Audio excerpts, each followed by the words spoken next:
Mais si au lieu de ça, j'apprenais que je m'en vais aider une personne à découvrir ses besoins, ses problèmes, comment je peux faire ça, aider quelqu'un à découvrir ses besoins et problèmes?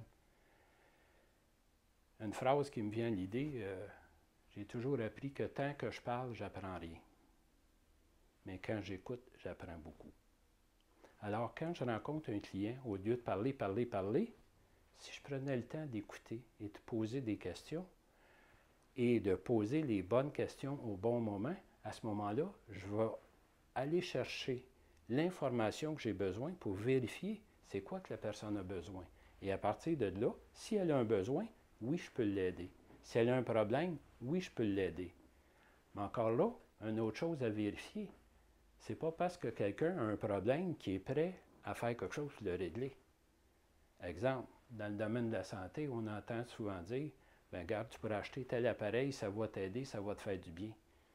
Puis on dit, si la personne, pour une raison quelconque, ne veut pas, là, on est porté à penser, mais regarde, la santé, ça n'a pas de prix.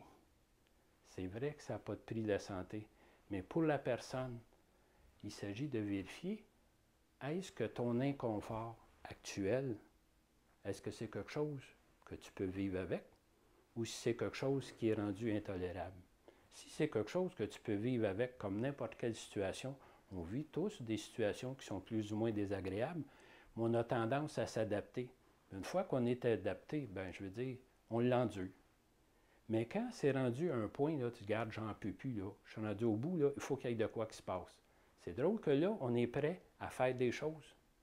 Mais c'est là, le bon vendeur, c'est qu'il va être capable, pas le bon vendeur, excusez, le vendeur professionnel, c'est celui qui va être capable justement de faire ressortir le besoin de problème par ces questions, d'être capable d'amener le client potentiel à vérifier c'est quoi ton degré d'inconfort avec ce que tu vis. Exemple, si tu as mal au dos, qu'est-ce que ça t'empêche de faire? C'est beau de dire que j'ai mal au dos, mais qu'est-ce que ça t'empêche de faire? Autrement dit, ça vient te priver de quoi dans ta vie le fait que tu aies mal au dos? Ça t'oblige à faire quoi? Ça t'empêche de faire quoi?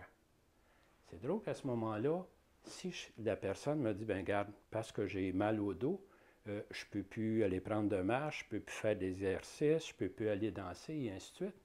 Mais si je peux la faire jaser suffisamment, puis qu'il y a tellement d'inconfort entre ce qu'elle est présentement et ce qu'elle aimerait être, c'est drôle que la personne va être intéressée à investir pour changer.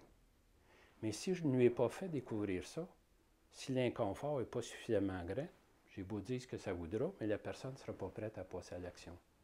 Alors, la vente du professionnel, c'est d'aider les gens à se découvrir, parce que souvent, on ne prend pas le temps d'arrêter, on court, et puis on subit toutes sortes de situations qu'on endure.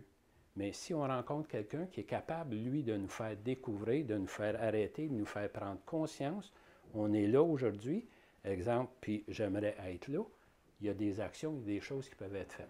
De cette façon-là, contrairement à ce qui se passe souvent dans le réseau, c'est que les gens, ils ont peur de se faire dire non. Ils ont peur d'en parler parce qu'à un moment donné, tout le monde dit, essaye toujours de nous vendre quelque chose. Bien, si à chaque fois qu'on rencontrait quelqu'un, puis que c'est justement essayer de lui vendre, de le convaincre, puis de le manipuler avec des objections, parce que je ne sais pas si vous avez déjà suivi des formations dans la vente professionnelle, mais il y a des techniques pour répondre aux objections. Bien, quand tu apprends une technique pour répondre aux objections, ça veut dire que c'est une façon que tu vas t'y prendre pour amener la personne à faire quelque chose qu'elle n'a pas le goût de faire. Auriez-vous le goût tous les matins de vous lever et de dire, bon, aujourd'hui, je vais aller rencontrer 5 personnes pour les convaincre de faire quelque chose qu'ils n'ont pas le goût? C'est long. Par contre, si en vous levant, puis comme vendeur professionnel, dire, aujourd'hui, je vais rencontrer 5 personnes que je vais les aider à découvrir qu'est-ce que je pourrais faire pour eux autres pour qu'ils soient mieux dans leur vie. C'est bien différent.